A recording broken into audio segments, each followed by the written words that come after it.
आज हमारे free Canva graphic designing mastery course का डे 1 है। और आज डे 1 में हम सीखने वाले हैं कैनवा की हेल्प से डॉक्यूमेंट क्रिएट करना या डॉक्यूमेंट बनाना। तो देखिए, डॉक्यूमेंट हजारों तरीके के होते हैं। तो जहाँ पर बहुत सारे डॉक्यूमेंट होते हैं, आप किसी भी तरीके के डॉक्यूमेंट को यहाँ से क्रिएट कर सकते हो। ठीक है, तो डॉक्यूमेंट को क्रिएट करने के दो ऑप्शन यहाँ पर होते हैं। एक तो आप मैन्युअली यहाँ से बना सकते हो, क्रिएट अ डिजाइन के ऑप्शन पे क्लिक करोगे और आप अपनी क्रिएटिविटी के हिसाब से बना सकते हो। ठीक है। दूसरा होता है कि सर्च के ऑप्शन पर आप क्लिक करोगे और किसी भी डॉक्यूमेंट का नाम लिखोगे तो उसका टेम्पलेट निकल के आ जाएगा। उसे आप कस्टमाइज कर सकते हो, यानी कि एडिट कर सकते हो।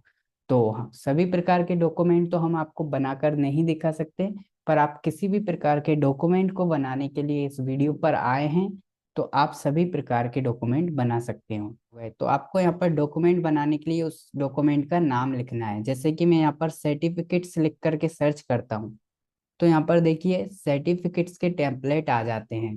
तो आप किसी भी कंपनी के लिए सर्टिफिकेट्स बना करके यहाँ पर अर्निंग कर सकते हैं। ठीक है। तो यहाँ पर सर्टिफिकेट्स कई तरीके के आपको देखने को मिल जाते हैं। तो जो भी आपको पसंद आता है उस सर्टिफिकेट के ऊपर आपको क्या करना है, यहाँ पर क्लिक कर देना है। कस्टमाइज दिस टेम्पलेट पर क्लिक करना है। ठीक है। इसको बस कस्टमाइज कर देना है उस कंपनी के हिसाब से, यानी यहाँ पर उस कंपनी का नाम या लोगो लगाओगे आप। इसके बाद यहाँ पर सर्टिफिकेट अचीवमेंट, ठीक है, ये लिखा हुआ है। इसके बाद यहाँ पर आपको उस व्यक्ति का नाम लिखना है जिसको ये सर्टिफिकेट दिया जा रहा है। फिर यहाँ पर मैनेजर लिखा हुआ है, तो मैनेजर के सिग्नेचर होंगे, उसका नाम लिखा रहेगा। ठीक है। ऐसे ही आप स्कूल कॉलेजेस के लिए यदि किसी कोर्स का सर्टिफिकेट बना रहे हैं तो उसके बारे में यहाँ पर लिख दोगे, उसका लोगो लगा दोगे। ठीक है, उसका नाम लिख दोगे उस कंपनी का। ऐसे करके इसको क्या कर सकते हो, आप कस्टमाइज कर सकते हो। ये तो टेम्पलेट के माध्यम से आप बना सकते हो। ठीक है। कई सारे टेम्पलेट यहाँ पर आपको देखने को मिल जाते हैं। इसके बाद हम रिज्यूम लिखते हैं। यहाँ पर रिज्यूम को मैं यहाँ पर सर्च करता हूँ तो देखिए तरह तरह के यहाँ पर रिज्यूम्स आ गए हैं। ठीक है। इनमें से आपको जो भी रिज्यूम का फॉर्मेट अच्छा लगता है उस रिज्यूम के ऊपर आप क्लिक कर देना है एंड फिर से आपको कस्टमाइज दिस टेम्पलेट पर क्लिक करना है। ठीक है। अब इस रिज्यूम में क्या करना है, आपको जिसके लिए आप रिज्यूम तैयार कर रहे हो उस व्यक्ति की इंफॉर्मेशन यहाँ पे भरनी है, यानी कि एडिट करना है। ठीक है। जैसे कि यहाँ पे इसको हम थोड़ा बड़ा कर देते हैं ताकि आपको समझ में आए। तो देखिए यहाँ पर ये अबाउट मी लिखा है, तो ये तो डेमो, आपके लिए डेमो दिया गया है। ठीक है। यहाँ पर आप उस व्यक्ति की फोटो लगा सकते हो, उसके बारे में लिख सकते हो, उसका कॉन्टेक्ट वगैरह लिख सकते हो। यहाँ पर उसकी एक्सपीरियंस, यानी उसके पास कौन कौन सी स्किल्स है वो लिख सकते हो। यहाँ पर उसकी एजुकेशन, वर्क एक्सपीरियंस, ठीक है, ये सारी चीजें लिख सकते हो। इस प्रकार से आप कई सारे टेम्पलेट का यूज करके यहाँ पर रिज्यूम डॉक्यूमेंट बना सकते हो। ठीक है, यानी कि कुछ नहीं करना है, एडिट करना है। तो ये तो हो गई टेम्पलेट के ऑप्शन का यूज करके आप यहाँ पर क्या कर सकते हो, डॉक्यूमेंट को बना सकते हो। लेकिन आपको मैन्युअली बनाना है तो आपको क्रिएट अ डिजाइन पर क्लिक करना होगा। इसके बाद आपको यहाँ पर क्या करना है, कस्टम साइज, उसके ऊपर क्लिक करना है। इसके बाद आपको उस डॉक्यूमेंट का साइज यहाँ पे भरना होगा, जो भी डॉक्यूमेंट आपको बनाना है। ठीक है, उसका यहाँ पर आप जैसे ही साइज भरोगे क्रिएट अ न्यू डिजाइन का ऑप्शन आ जाएगा। ठीक है। और इसके बाद फिर आप अपनी क्रिएटिविटी के हिसाब से वहां पर जो है डॉक्यूमेंट को बना सकते हो। ठीक है। इस तरीके से दिखाई देगा। ठीक है, आप साइज सिलेक्ट करके बनाओगे तो इस तरीके से दिखाई देगा। अब यहाँ पर आपको क्या करना है, जो भी डॉक्यूमेंट बना रहा हो उस डॉक्यूमेंट को पहले आपको आपके दिमाग में रखना है कि आपको क्या रिज्यूम बनाना है। तो फिर वैसे टाइप करते जाओगे और बनाते जाओगे। जैसे कि डिजाइन का ऑप्शन का यूज करके बनाना चाहो तो यहाँ पर ऑलरेडी बहुत सारी डिजाइन आपको देखने को मिल जाएगी।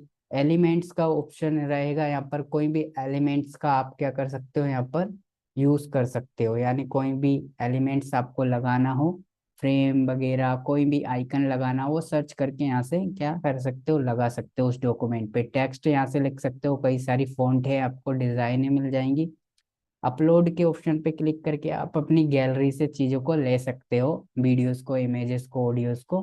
टूल्स का यूज कर सकते हो, कई सारे टूल्स होते हैं। तो सबसे आसान तरीका तो देखो यहाँ पर एक ही है, वो ये है कि आप टेम्पलेट का यूज करके यहाँ पर डॉक्यूमेंट बना सकते हो। अब आपको किसी कंपनी का बिजनेस कार्ड बनाना है तो आप यहाँ पे लिखोगे बिजनेस कार्ड। ठीक है। बिजनेस कार्ड लिखने के बाद भी देखो यहाँ पर बिजनेस कार्ड भी दो तरीके के होते हैं, ठीक है। यानी कि दो साइज में होते हैं, एक वर्टिकल फॉर्म में होते हैं और एक हॉरिजॉन्टल फॉर्म में होते हैं, ठीक है। तो यहाँ पर आप कोई भी जैसा भी आपको बिजनेस कार्ड बनाना है उस पर आप क्लिक करोगे। उसके बाद देखिए यहाँ पर बिजनेस कार्ड के आपको क्या देखने को मिल जाएंगे, ये टेम्पलेट देखने को मिल जाएंगे। अब आप किसी के भी लिए बिजनेस कार्ड बनाकर भी यहाँ से अर्निंग कर सकते हो। इनमें से जो भी आपको पसंद आता है उस टेम्पलेट के ऊपर आपको क्या करना है, क्लिक करना है, जैसे कि ये। इसके बाद इसको कस्टमाइज दिस टेम्पलेट पर आपको क्लिक करना है। तो अब यहाँ पर उस व्यक्ति का फोटो लगा दोगे, उस व्यक्ति का नाम लिख दोगे या उसकी कंपनी का नाम लिख दोगे, फिर वो किस पोस्ट पर है, जैसे कि मैनेजर लिखा हुआ है। इसके बाद उसकी जीमेल आईडी, उसका मोबाइल नंबर है ना, उसका एड्रेस वगैरह ये चीजें दे दोगे। तो ये तो अलग अलग यहाँ पर टेम्पलेट है। जिस टाइप का टेम्पलेट आपको यूज करना है उस टाइप का टेम्पलेट आप यहाँ पर यूज कर सकते हो। तो देखिए ये तो खड़े में है, यानी कि ये खड़े में है। इसके बाद आप दूसरे तरीके का बनाना चाहते हो, ठीक है, तो वो दूसरे तरीके का बिजनेस कार्ड भी आप यहाँ पर बना सकते हो, ठीक है। तो देखिए इस तरीके के बिजनेस कार्ड भी मिल गए हैं, इस तरीके के बना सकते हो। यहाँ से आप हॉरिजॉन्टल एंड वर्टिकल जैसा भी आपको बनाना है वैसे बिजनेस कार्ड यहाँ पर बना सकते हो। तो इस प्रकार से आप कैनवा का यूज करके कोई भी डॉक्यूमेंट बना सकते हैं, या फिर क्रिएट आ डिजाइन पर क्लिक करके अपनी क्रिएटिविटी से बनाना है तो अपनी क्रिएटिविटी से भी बना सकते हैं। चलिए मिलते हैं डे 2 में। तब